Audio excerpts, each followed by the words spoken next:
They are scared of the people. They know that the people are voting out a dictator. But as you can see, all the military and the police are under capture.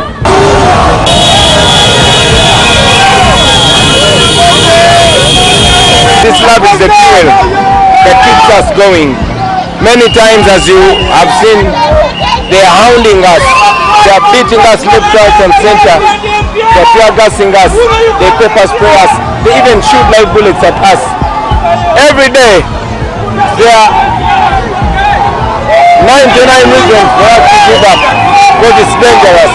And there's one big reason for us to keep going. That is the love, the motivation, the support and solidarity.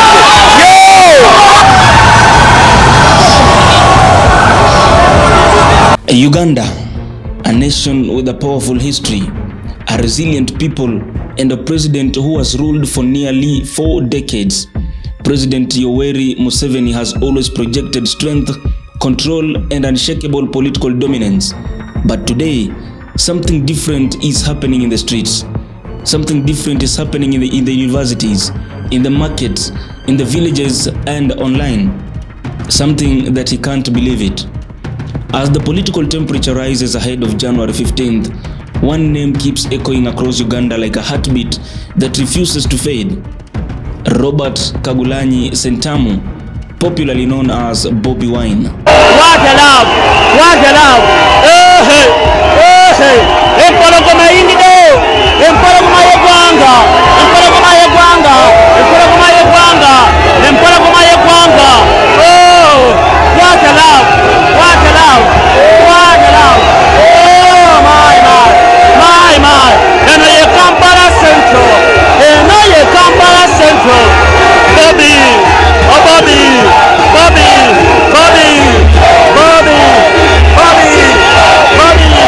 Bobi! Oh. For years, Museveni's name was unquestionable, the symbol of power and authority. But today, the youth, who make up over 70% of Uganda's population, are rising with a new kind of bravery.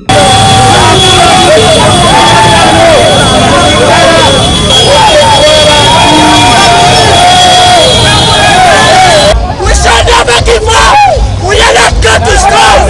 We shall never give up! They are chanting future, and they are chanting Bobi Wine. Love is the fuel that keeps us going. Many times, as you have seen, they are hounding us. They are beating us left, right and center. They are tear gassing us. They pepper spray us. They even shoot live bullets at us. Every day, there are 99 reasons for us to give up, because it's dangerous. And there's one big reason for us to keep going. That is the love, the motivation, the support and solidarity.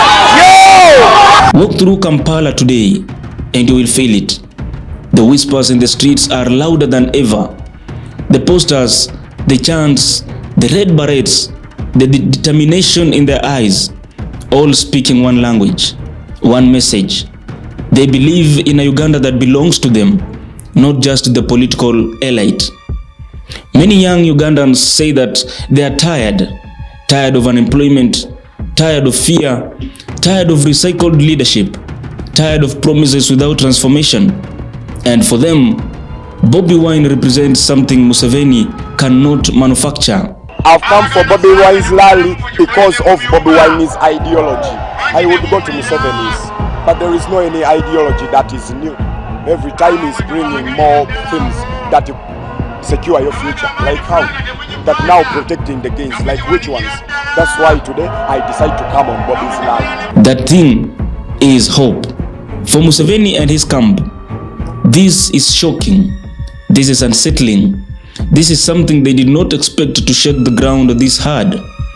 A whole generation declaring allegiance not to the longest serving president, but to the man they believe represents tomorrow. On Thursday, 15th of January, there is going to be election in Uganda.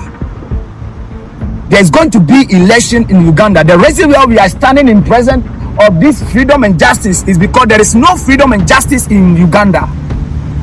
There is no freedom and justice in Uganda. We watched during the rally time during the campaign time, what is happening in Uganda, massacre, atrocities that is happening in Uganda, we watch everything. That is the reason why we are standing on behalf of our forefather Osajifo Dr. Kwame Nkrumah to let the people of Uganda know that there should be a democracy in that country.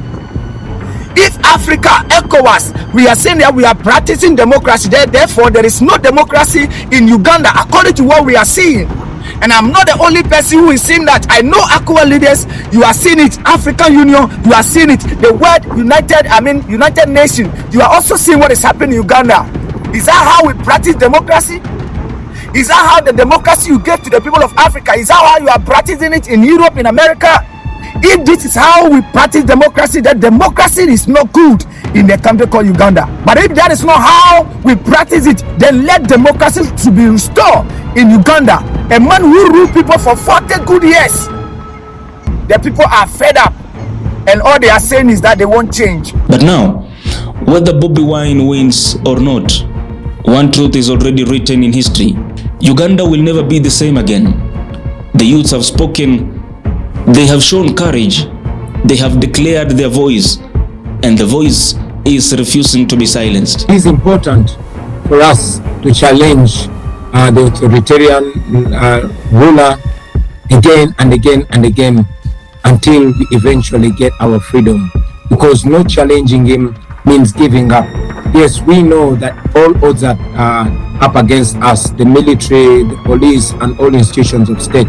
But also it is clear that the people of Uganda are standing firmly behind the forces of change that I am leading. So we are challenging Museveni first and foremost to remove any iota of doubt to the world, especially in the international community, and to remove all the pseudo-legitimacy that he lies the international community with, and therefore the people of Uganda will be able to fight for their rights while the world will stand with them. That is why we're running again. That dictators might not go with the first or second or third push, but eventually they fall if we don't give up. We have learned that we have to devise various means of communication, but most importantly, we've learned that we have to send back the responsibility to the population. In the previous election, I was under house arrest immediately after casting my ballot, which I expect the same thing now. As we speak right now, more than 730 of our colleagues are in detention. They've been arrested. Many are abducted and are missing. Some have been killed, but we are pushing on. But again, this time, we don't anchor it on an individual. We don't anchor it on myself. Yes, I'm the presidential candidate. Yes, I'm the leader.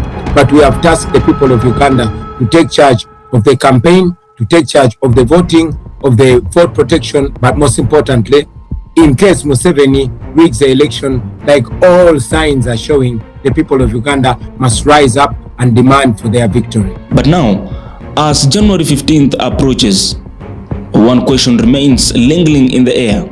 Is this the beginning of a political revolution, or will the system fight back harder? But don't worry, because only time will tell. But for now, Museveni is watching closely. The world is also watching, and Ugandans' youth have already declared where their hearts belong. Remember, for you to get these stories, make sure that you subscribe to Havana Media, like the videos, share the link, and make a comment below. My name is Oduor Billy. Until next time, have a blessed day.